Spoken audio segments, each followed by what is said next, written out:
तो जीवन में जो सबसे अनमोल धरोहर उस परमपिता परमात्मा ने हम सबको दी, वो है हमारी श्वासें और हमारा समय।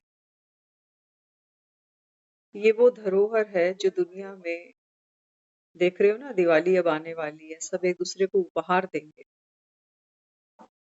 लेकिन श्वास और समय ये वो गॉडली गिफ्ट है जो दुनिया में कोई किसी को नहीं दे सकता। लेकिन बाबा कहते हैं बच्चे, जब आप संगम युग पर आते हो ना, जब आत्मा उस परमपिता परमात्मा से अपना मंगल मिलन मनाती है, बाबा कहते हैं बच्चे फिर इस समय और श्वासों की कीमत और भी बढ़ जाती है, क्योंकि हमको ये ज्ञान मिलता है कि आत्मा पर 63 जन्मों के जो विकारों के संस्कार हैं, वास्तव में ये हमारे नहीं है। ये रावण राज्य में रावण ने सीता को अपने वश में किया, यही हमारे दुखों का कारण है। और देखते हैं ना, चाह कर भी सब समझते हैं कि गुस्सा करना अच्छा नहीं, हेल्थ के लिए भी, रिश्तों के लिए भी। हाँ, लेकिन जानने के बाद भी कोई अछूता तो नहीं। छोटे छोटे बच्चों में क्रोध है, राह चलते लोग गुस्से में आकर, जोश में आकर क्या नहीं कर जाते, है ना। तो विकार क्या करते हैं, आत्मा को अपने अधीन बना लेते। तो बाबा कहते हैं बच्चे, विकार भी अनंत है। 5 हम करते जा रहे हैं ना, 5 नहीं है। बाबा कहते हैं बच्चे अनंत है, गिन ही नहीं सकते। हाँ, किसी की बीमारी, किसी का इन्फेक्शन देखते हैं तो तुरंत उसको कॉपी करने लग जाते कि फलाना ऐसे है, तो हम भी जैसा वो है उसको वैसा करके दिखाएंगे। वो डाल तो मैं पात कर रहे हैं ना। तो बाबा यहाँ समझाता, बाबा कहते हैं बच्चे, ये समय और श्वास आपके अनमोल हैं, क्योंकि आत्मा को ये जो परतंत्रता की बेड़ियां हैं, जिन विकारों के वश में तुम हुए हो ना, इन बेड़ियों को काटना पड़ेगा। लोहे की जंजीर हो ना, वो तो कई तरीके हैं तोड़ने के, लेकिन ये जंजीरें ऐसी हैं जो दिखती नहीं है। दूसरों की कमियां दिखती हैं कि बड़ा नकचड़ा है, बड़ा गुस्से वाला है, बड़ा अहंकारी है, पता नहीं किस चीज का अहंकार है। लेकिन बाबा कहता है बच्चे, जब तुमको किसी का अहंकार भी दिख रहा है ना, इसका मतलब बाबा कहता है बच्चे, अगर आपको ये लगा कि फलाना बहुत अहंकारी है, पता नहीं किस चीज का इतना नशा है इसको, तो बाबा कहता है बच्चे, दूसरे का अहंकार देखने वाली आत्मा भी अहंकार के वश में है। कहते हैं ना, जैसा चश्मा, जिस रंग का चश्मा पहनोगे वैसी दुनिया दिखाई देगी। तो अगर किसी में अहंकार दिखाई दे रहा है, इसका मतलब मुझ में है। तभी तो छोटे बच्चे सबको प्यारे लगते हैं। हाँ, कहते हैं छोटे बच्चे में अहंकार नहीं होता, कोई भी मुस्कुराता है उसको देख के मुस्कुरा जाता है ना। तो बाबा यहाँ क्या समझाते हैं? बाबा कहते हैं बच्चे, ये एक एक दिन जो अभी ये जा रहा है, बाबा कहते हैं दुनिया है, इनको बाबा कहते हैं यादगार मनाने दो। कभी दिवाली, कभी दशहरा, कभी कार्तिक, कभी नया साल, कभी क्रिसमस। दुनिया में दुख बहुत है, तो दुखों से न्यारा होने के लिए समय समय पर बाबा कहता है ये ऐसे उत्सव मनाते हैं, तैयारियां करते हैं ना उत्सव की, तो थोड़े समय के लिए अपने दुख, अपनी पीड़ा, अपनी चिंता भूल जाती है। लेकिन बाबा कहता है तुम मगन नहीं हो जाना। आज बाबा ने सुबह कहा मुरली में, आप स्टीमर में बैठे हो, जहाज होता है ना, बड़ा जहाज। बाबा कहता है आप सब स्टीमर में बैठे हो, किस लिए? बाबा कहता है खारी चैनल से क्षीर सागर में जाने के। ये दुनिया, बाबा कहता है बच्चे, ये खारा सागर, सागरों का पानी अक्सर खारा ही होता है, सागरों का पानी मीठा नहीं होता, नदियों का पानी मीठा होता है। हम्म? बाबा कहते हैं ये जो दुनिया है ना, जहां आप बैठे हो, अपने-अपने दुकानें, मकान, बच्चे, परिवार, नाती, पोते, धन, दौलत, शोहरत लेकर ये सब बाबा कहते हैं बच्चे खा रहा है, लगता मीठा है, लेकिन वास्तव में बाबा कहते हैं ये खा रहा है। हुँ, पानी पीते हैं ना तो पानी का स्वाद पता चलता है। कहते हैं ये खारा पानी है, ये मीठा पानी। हुँ, बाबा कहता है ये दुनिया जहाँ आप बैठे हो, ये खारा सागर है। क्यों? क्योंकि बाबा कहते हैं यहाँ जैसे सब कुछ ऐसे है जैसे एक लहर। अभी लहर उठी, इतनी बड़ी लहर, फैलती आ रही है समंदर के ऊपर और 2 मिनट में गायब। कहाँ गई है? कितनी ज़िंदगियाँ इतिहास उठाकर देखो, इतिहास के पन्नों पर कितने नाम हम ऐसे पढ़ते हैं कि फलाना राजा था। सुनते हैं ना, शास्त्रों में पढ़ते हैं कितना। कहाँ गए सारे? समंदर की लहरों की तरह कितनी आत्माएं यहाँ आई और जैसे लहरें गिरती हैं वापस समंदर में, शांत हो जाती हैं, ऐसे ही देखो कितने चले गए। और दुनिया से जब कोई जाता है, तो हम और आप ही पीछे खड़े होकर ये कह रहे होते हैं कि बेचारा क्या लेकर? ये तन ये तन भी यहाँ पड़ा रहे। इसलिए बाबा बच्चों को रोज पुरुषार्थ कराता। बाबा कहते हैं बच्चे आप बहुत भाग्यशाली हो जो स्टीमर पर बैठे हो पार लगने के लिए। बैठेंगे कौन? आज बाबा ने मुरली जो चलाई ना, इसी पर चलाई कि कुछ स्टीमर पे चढ़ते हैं और फिर संग दोष में आके उतर जाते हैं।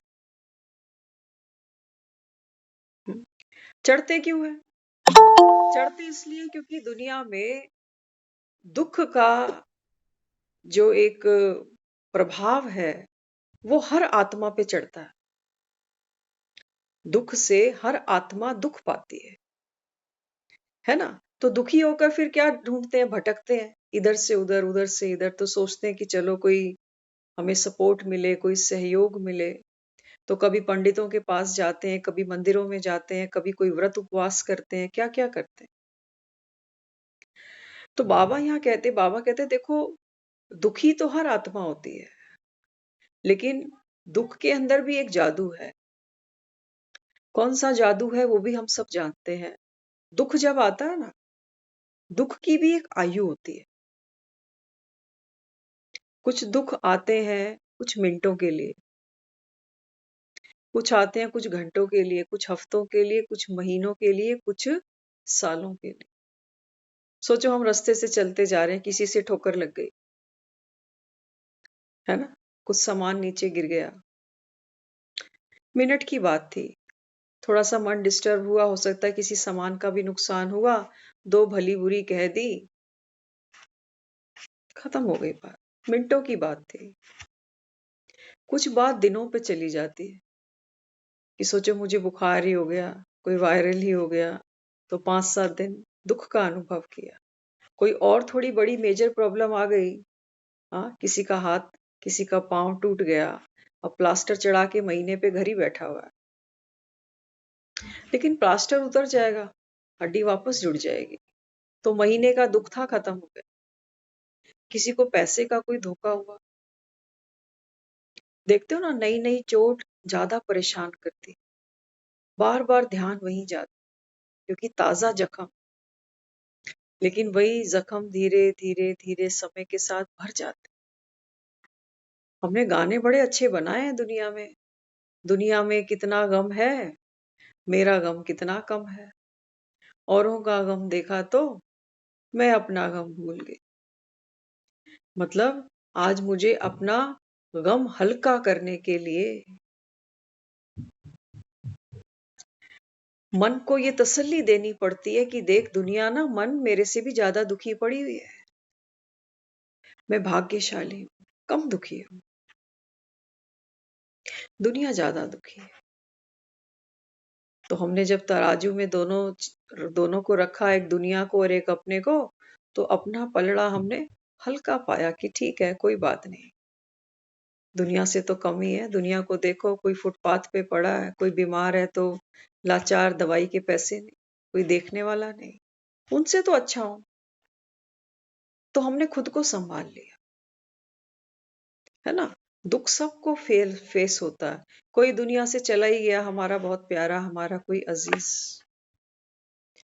कई रिश्ते ऐसे होते हैं, कहते हैं मरते दम तक कहाँ भूलेगा। ये दर्द तो बड़ा गहरा है। जब तक जिएंगे तब तक दर्द पिएंगे, है ना? बाबा कहते हैं ये दुनिया खारी चैनल है, जिसको तुमने भक्ति में बोला कि हमको भव से पार उतार। हर मूवमेंट पर यहाँ भंवर आ जाता है कोई, कभी तन से, कभी धन से, कभी रिश्तों से, कभी महंगाई बहुत बढ़ गई। अब प्याज 80 रुपए किलो मिल रहा है, बताओ गरीब क्या खाएगा?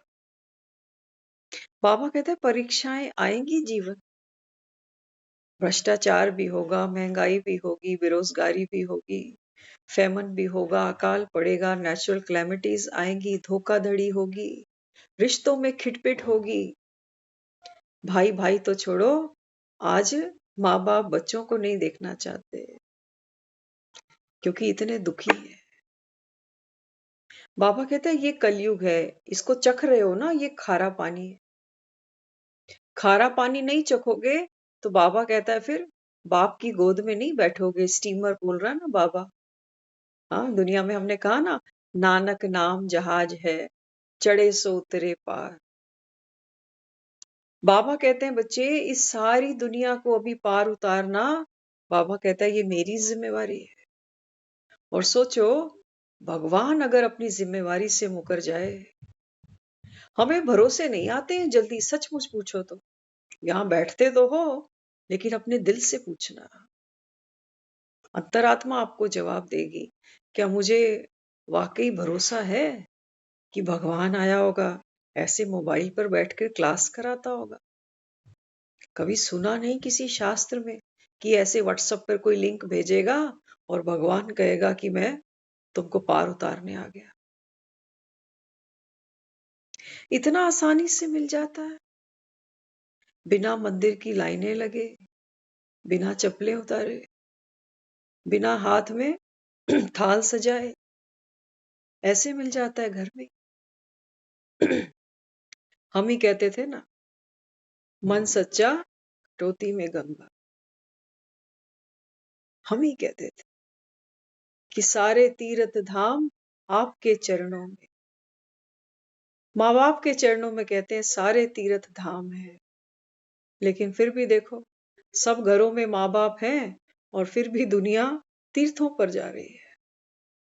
तो शास्त्रों की कही लिखी सुनी बातों पर भी तो हमको भरोसा नहीं है ना। नहीं है। माँ बाप थोड़ी तीर्थ दिखते हैं आज। तीर्थ दिखते हैं। आपस में बेटे लड़ते हैं कि मैं ही रखूं क्या, 6 महीने तो मुझे हो गए, तू भी ले जा 4-6 महीने के लिए। है ना, खारा पानी है खारा पानी। आपके ना बोलने से, ये सोचने से कि मेरे तो 5-7 लोगों के साथ संबंध बड़े अच्छे हैं, मुझ पर तो भगवान की असीम कृपा है, पैसे की भी कभी तंगी मैंने देखी नहीं, शरीर से भी भला चंगा बैठा हुआ हूँ। पानी खारा कहाँ है? बाबा कहते हैं बच्चे यही तो माया है। बाबा कहते हैं माया तुम्हारा मुख मीठा कराती है अल्पकाल के सुख से। जैसे हम बच्चों को दवाई खिलाते हैं ना, तो बच्चा आनाकानी करता है, कह रहा है मम्मी दवाई नहीं पीनी, बहुत कड़वी है। माँ कहती है एक ढक्कन दवाई का पी ले, फिर ये चॉकलेट मिल जाएगी। तो चॉकलेट के फिर चक्कर में हमको वो दवाई गटकनी पड़ती। बता दो, जीवन में जब भी कोई पेपर आता है, कोई संकट आता है, कोई परीक्षा आ जाती है, तो क्या वो कड़वी दवाई की तरह गटकते नहीं हम और आप? फिर एक चॉकलेट भी माया साथ में देती है कि अच्छे दिन आने वाले हैं, सब्र कर, थोड़े से समय की ही तो बात। पंडित भी कहता है ना, अभी ग्रहचारी चल रही है तुम्हारी, अभी राहु की दशा है, फिर केतु की है, फिर ये पूजा करूंगा, ये अंगूठी पहनाऊंगा, ये दान कर देना, ये स्नान कर देना, ये काल सर्प की पूजा कराना। मंडी बहुत बड़ी है, माया की मंडी छोटी मत समझ लेना। दुखों से बचने के हमने ये बहुत छोटे-छोटे रास्ते निकाले हैं। और बता दो, ये जो पंडित पूजा कराते हैं, ये जो पंडित दान पुण्य कराते हैं, ये अजर अमर है क्या? ये कभी बीमार नहीं होते क्या? बाबा कहता है बच्चे देखो, हाँ, बाबा कहता है ये दुनिया को पहले ये समझ लो कि ये जो दुनिया है ना, ये खारा सागर है। तब बाबा कहता है आप स्टीमर पे चढ़ोगे। बाबा कहता है किसी के धोखे में नहीं चढ़ना, किसी के धोखे में नहीं। कोई बीमार है ना, वो अस्पताल जाएगा, समझ में आता। लेकिन सोचो अगर मैं बीमार ही नहीं हूं, कोई मुझे बोले चल आई स्पेशलिस्ट से मिला, जाएंगे? वो कहेंगे चल आज डेंटिस्ट भी फ्री बैठा हुआ है, फ्री देख रहा है आज, जाएंगे? कहेंगे ये दिमाग खराब है क्या तेरा? मैं भला चंगा हूं, मुझे क्या जरूरत है अस्पतालों में धक्के खाने की? वहां इतने लोगों को देख के वैसे ही बीमार हो जाता है आदमी। मैं घर पे ठीक हूँ। सीरियल देखेंगे, बाहर खेलने जाएंगे, फिल्म देखेंगे, शॉपिंग करेंगे, टिक्की भल्ले खाएंगे। वहां क्या लेकर आएंगे? है ना? बिना दुख के तो कोई मंदिर नहीं जाता। सच बात है ये। बाबा कहता है द्वापर से तुमने भक्ति शुरू की है। द्वापर से बाबा कहता है तुम भूले हो, भटके हो। तो बाबा भी यहाँ समझाता, देखो छोटे बच्चे को हम देखते हैं कई बारी, माँ बाप क्या करते हैं, वो बच्चों को संस्कार दे रहे हैं कर्म कांड के नाम पर। पंडित बताते हैं, आप सब भी शायद करते हो तो कोई बड़ी बात नहीं है। वो कहते हैं सुबह सुबह नहा के ना एक लोटा सूरज को जल दो। बड़े तो करते हैं क्योंकि उनको पता है खारा पानी खूब पीना पड़ता है सारा दिन में। ऑफिस में भी झंझट होते हैं कितने, कमाना इतना आसान थोड़ी है। खारे घूंट पीने पड़ते हैं, इसकी उसकी सुनते हैं। हाँ, महिलाओं को, स्त्रियों को, बहनों को भी पता है कि एक परिवार में रहने के लिए कितने खारे घूंट रोज पीने पड़ते हैं। तो हम तो बहुत भावना से सूरज को जल देते हैं कि महाराज कोई दर छोड़ा नहीं मैंने, अगर एक लोटा चढ़ाने से बात बनती है तो तू ही बना दे। तो हम बच्चों को क्या देखते हैं, हम आते हैं ना कई बारी तो बालकनी से ही वो सूरज को जल देते हैं। और जो हम देखते हैं हमको बहुत हंसी आती है देखकर। आज भी ऐसा हुआ, हमने देखा जब वो लोटा बच्चे के हाथ में, और उसने हमको भी आते देखा दूर से, तो उसकी भी स्माइल निकल गई कि भाई अब जो होगा वो ये भी देख के हंसेगी। तो सूरज के प्रति कोई, जैसे एक होता है ना कि किसी को अर्पण कर रहे हैं, एक भावना होती है, लोग हाथ जोड़ते हैं, आंख बंद करते हैं। हम तो यहाँ देखते हैं वहां झगड़ा हो जाता है बच्चे के और माँ के बीच में, कहती जब तक तू सूरज को जल नहीं देगा तब तक तुझे कुछ खाने को नहीं। तो वो भी इस चक्कर में कि भाई जाऊं फटाफट, तो उसको सूरज के प्रति, अच्छा फिर ये भी लोटे में थोड़ी सी चीनी भी डालो, कर्म कांड पूरे कराते हैं। तो अभी बीच में उनके मदर नहीं थे घर पे, तो बच्चे का संस्कार पड़ा ना।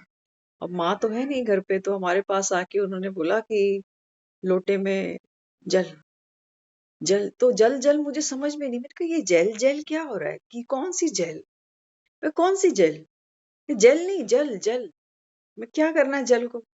बोले वो सूरज को जल देना, चीनी भी डालो इसमें, चीनी।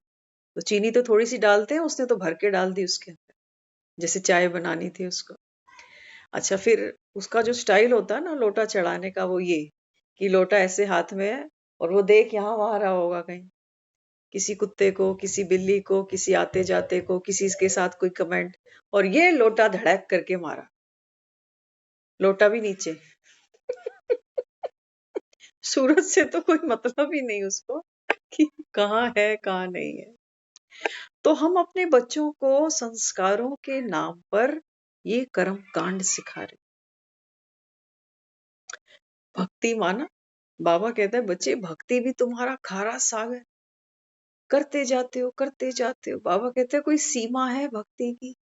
उम्र की तो तुम्हारी सीमा है, श्वासों की सीमा है। भक्ति की कोई सीमा बांधी हमने? नहीं बांधी। कहते हैं भक्ति तो बड़े भाग्य से मिलती है ना, मरते दम तक भक्ति करते जाए।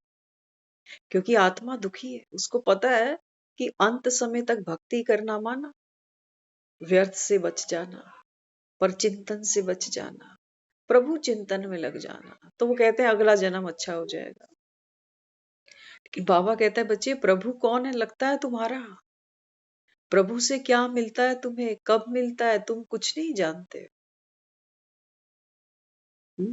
इसलिए बाबा कहते हैं बच्चे संगम पर आत्मा बिंदु अपने पिता परमात्मा के साथ में जब ये संगम मनाती है तो बाबा कहता है बच्चे मैं तुमको तुम्हारी भक्ति का फल देता हूं, भक्ति का फल देता हूं। सूरज को जल दे रही है दुनिया, ये सूरज बड़ा तप रहा है। एक बार गुरु नानक जी के समय की साखी सुनाते थे।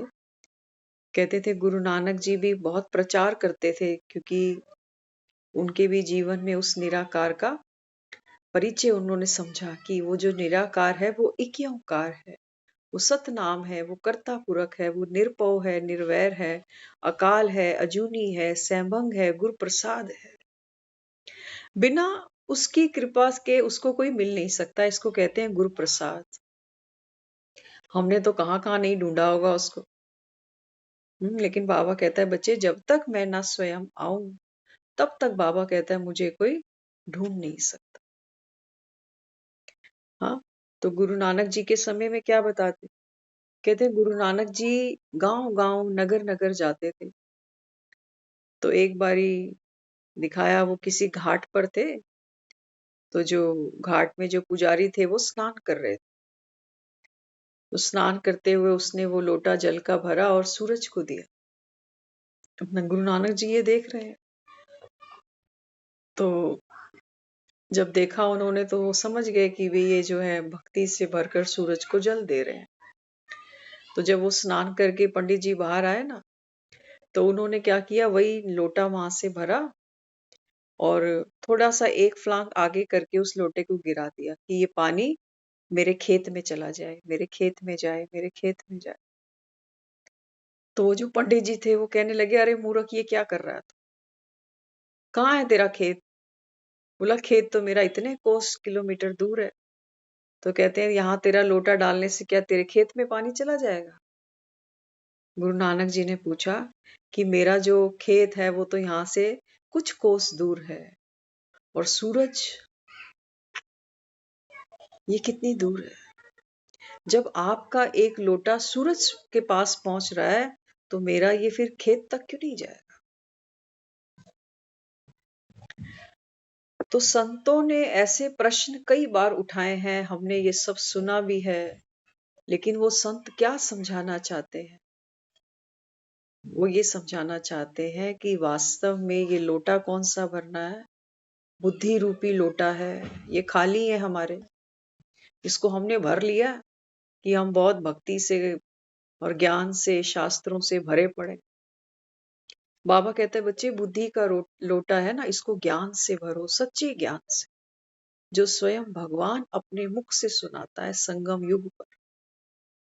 तुम्हारे शास्त्र तो कहते हैं कि भगवान युग युग में आता है, और इतना ही नहीं कहते, वो कहते हैं सबके अंदर भी बैठा हुआ। तब भी बाबा कहता है ये दुनिया नर्क बन गई। एक एक घर में चार चार पांच पांच भगवान, जिनकी आपस में नहीं बनती, पति पत्नी की नहीं बन रही, बच्चों की नहीं बन रही, सबको सेपरेट रूम चाहिए, सेपरेट किचन चाहिए। ये कैसा भगवान है जिसकी किसी से बन ही नहीं रही? ये भगवान ओखा हो गया सबके साथ रह के, सोचता है कहीं अलग थलग निकल जाओ, जान छूटे सबसे मेरी। भगवान तो दुनिया का नंबर वन गृहस्थ है। हम एक छोटी सी गृहस्थी में हमारा दम घुटने लगा अभी। भगवान दुनिया का नंबर वन गृहस्थ है, वो बीज है इस दुनिया का। उसका दम घुटेगा, वो घबरा जाएगा पेपरों से। भगवान जिसको हमने बोला है तू तो शक्तिशाली है, तू संकट मोचन है, तू दुखों को हरने वाला है। हाँ, तो बाबा यहाँ समझाता, बाबा कहते हैं बच्चे ये दुनिया है खारा सागर, जाते हो तो कहते हो बेचारा क्या ले गया। बच्चे भी छूट गए, नौकरी भी छूट गई, बिजनेस भी छूट गया, दुकान, घर, रिश्तेदारियां, दोस्तियां, पैसा, धन, प्रतिष्ठा, रुतबा, कुर्सियां, भक्ति की तुम्हारी मालाएं, तुम्हारी फोटोएं, सब कुछ यहीं पड़ा रह गया। ये बेचारा साथ कुछ नहीं ले गया। बाबा कहते हैं यही तो खारा पानी। माया कहती है और बटोरो, और पैसा कम है और चाहिए। बाबा कहते हैं बच्चे शरीर निर्वार्थ कमा लो, पेट तो भरना है ना। लेकिन बाबा कहते हैं बच्चे नियतें नहीं भरती हैं। आप सोचते हो कि नियत भरेगी इंसान की, इंसान इस समय विकारी बनकर बैठा हुआ है। दूसरों का भी देखते हैं तो मन में आता है कि ये तो इजी मनी कमा रहा है गलत तरीके से, मेहनत तो मैं करता हूं। दूसरे का भी देखते हैं तो मन करता है एक बारी कि काश मुझे मिल जाता। दूसरे का भाग्य देखकर हम जलते हैं। हम वहां बैठे हैं। बाबा कहते हैं बच्चे ये दुनिया खारा सागर है, जिसको तुम विशेष सागर कहते हो, कि भगवान हमें इस विशेष सागर से पार लगना चाहते हो। बाबा कहते हैं पहले मतलब समझ लेना पार लगने का। सिर्फ बाबा कहता है ये नहीं कि तुमको दुखों से पार ले जाऊंगा। बाबा कहता है हाथ का सिक्का है ना, ये पूरा गिराना पड़ेगा। दुखों से तो सब भागना चाहते हैं, क्योंकि बीमारी ना हो, परिवारों में प्यार हो, एकता हो, तो अरदासें कराते फिरते हैं उसकी। हाँ, बाबा कहते हैं बच्चे जो अल्पकाल के सुख भी मानकर बैठे हो ना, जिनकी वजह से सोचते हो जीवन में थोड़ी रौनक है, थोड़ी चहल पहल है, बाबा कहते हैं बच्चे ये भी छोड़नी पड़ेगी। कोई चहल पहल, बाबा कहता है लास्ट में तो देखते हो ना महाभारत की लड़ाई, बाबा कहता है बस, बाबा कहता है अभी ये दुनिया वहीं आके रुकी हुई है। अंतिम समय चल रहा है, बाबा कहता है सृष्टि पर कल्प का। सब दुनिया, बाबा कहता है भंभोर को आग लग चुकी है। सच्चा दशहरा दुनिया मना रही है। समझते हो ना, जो आत्माएं रोज ज्ञान सुनती हैं, योग लगाती हैं, वो रोज 4 बजे ये संकल्प करती हैं बाबा हम सब रेडी हैं, लगे भंभोर को आग, पाना था सो हमने पा लिया। भगवान तो सबको देने के लिए आया है, लेकिन बाबा कहते हैं कि बच्चे जैसे एक समय पर मुख से एक ही शब्द बोल सकते हैं ना, दो शब्द इकट्ठे नहीं बोल सकते, दो सांसें इकट्ठी नहीं ले सकते। ले सकते हो? ऐसे ही बाबा कहते हैं बच्चे जहां खड़े हो ना संगम पर, यहाँ बाबा कहता है सतयुग की तैयारी जो आत्मा करेगी, तो बाबा कहता है कलयुग छोड़ना पड़ेगा। ऐसा नहीं कि बुद्धि तो कलयुग में ही फंसी हुई है कि भगवान मेरा बेटा भी ज्ञान में आए, तो मेरा पति भी आए, तो मेरी पत्नी भी आए। तुमने ठेका नहीं उठाया हुआ सब। हर आत्मा का अपना कर्म, अपना भाग्य होगा। इनके चक्कर में नहीं आ जाना कि ये तो सुन नहीं रहा ज्ञान को। कोई एक घर में रोटी खानी छोड़ देता है, हम भूखे नहीं मर जाते। एक बीमार होता है ना, वो खाने को मना करता है, हम तो खाते खाते नहीं खाते। तो बाबा कहते हैं बच्चे ये दुनिया है खारा पानी। सबसे पहला पुरुषार्थ हमारा और आपका यही है कि हम नर्क को नर्क देखे तो सही। दुनिया की तरह गांधारी बनकर आंखों पे पट्टी नहीं बांधनी कि मरते समय हम जाने वाले को कह दें कि स्वर्ग चला गया, और खुद ये मानने को तैयार नहीं है कि हम नर्क भोग रहे हैं, और जो स्वर्ग भी चला गया उसको भी रो रहे हैं। तो बाबा कहते हैं बच्चे दूध का दूध और पानी का पानी करो पहले। अगर ये लगता है कि ये ज्ञान तो गलत है, ऐसे थोड़ी भगवान आता होगा, ऐसे थोड़ी भगवान पार उतारता होगा। भगवान का मतलब तो ये होता है कि हमको दुखों से छुड़ाए। एक डॉक्टर क्या करता है? एक पेशेंट की बीमारी का इलाज करता है, बीमारी को भगाता है। बाबा कहते हैं बच्चे आप हो आत्मा, मैं शरीर की बात ही नहीं करता। बाबा कहते हैं बच्चे आत्मा जो भी सुख और दुख का पार्ट खेलेगी, वो खेलेगी बाबा कहता है शरीर की स्टेज के ऊपर। तुम कहते हो कि मेरी बीमारी दूर कर, मेरा कोर्ट का केस जीता, मेरी नौकरी लगा, मेरे बच्चे की शादी करा, मुझे मकान चाहिए, मुझे दुकान चाहिए। कौन मांग रही है? आत्मा मांग रही है। शरीर के द्वारा सुख भोगना चाहती है और शरीर के द्वारा ही दुख उठाती है। तो इलाज किसका करूं? शरीरों का इलाज कराने के लिए तो चप्पे चप्पे पे अस्पताल क्लिनिक बने हुए हैं। फीस दो और इलाज कराओ। लेकिन बाबा कहता है आत्मा का इलाज, कोई ऐसा रूहानी सर्जन नहीं बैठा दुनिया में सिवाय एक परमात्मा के। बाबा कहते हैं बच्चे तुम्हारे दुख और सुख का कारण क्या है? कलयुग में बैठे हो, कलयुग में बैठे हो। बाबा कहता है कलयुग माना, क्या है कलयुग का मतलब? बाबा कहते हैं बच्चे कलयुग है वो काली रात, जिसको अमावस की रात कहते हो। घर घर में अमावस है। घर घर में बाबा कहता है इस समय क्या है? अशांति है, कला है, कलेश है, दुखों का पसारा है नहीं क्या? तभी तो यहाँ बैठे हैं। हम में से कोई है ऐसा जो बोले कि मुझे तो वरदान मिला हुआ है, कभी बीमार नहीं होऊंगा, कभी मौत नहीं आएगी या घर से कोई जाएगा नहीं? है कोई? कोई भी नहीं है। इसलिए बाबा यहाँ समझाता, बाबा कहते हैं बच्चे सबसे नंबर वन पुरुषार्थ क्या है कि पहले तो ये रियलाइज करो कि मैं हूं कहाँ। खारा पानी है ये दुनिया, जिनके पीछे मर खप रहे हैं। बाबा कहते हैं बच्चे बंधन है आत्मा पर।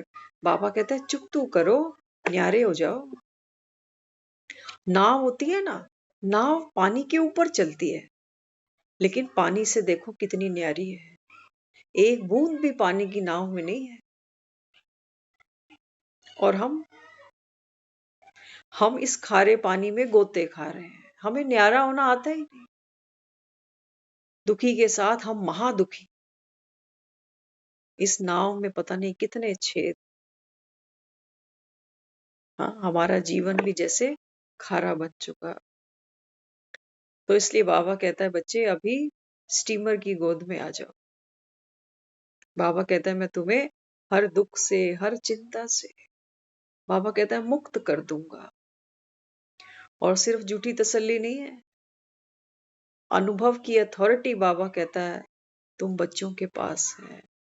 और हम में से जो यहाँ रेगुलर है, रेगुलर मुरली भी सुनते हैं, मनन चिंतन भी करते हैं, योग भी करते हैं, धारणा सेवा भी करते हैं ना, वो आत्मा उसकी लगन की अग्नि में रहकर ये कह सकती है कि मेरी चिंताएं मैंने जलते हुए देख ली, मेरे दुख मैंने भस्म होते हुए देखे हैं।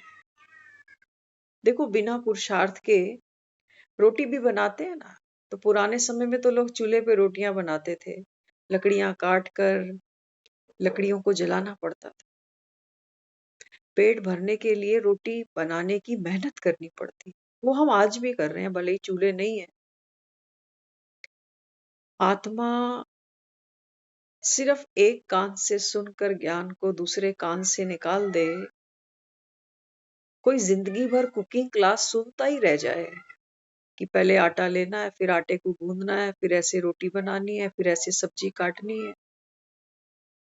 इन रेसिपियों से पेट नहीं भरते, करना पड़ता है पेट पालने के लिए, है ना? तो आत्मा तो खाली है जन्मों जन्मों से। बाबा कहता है कुछ कर रहे हो।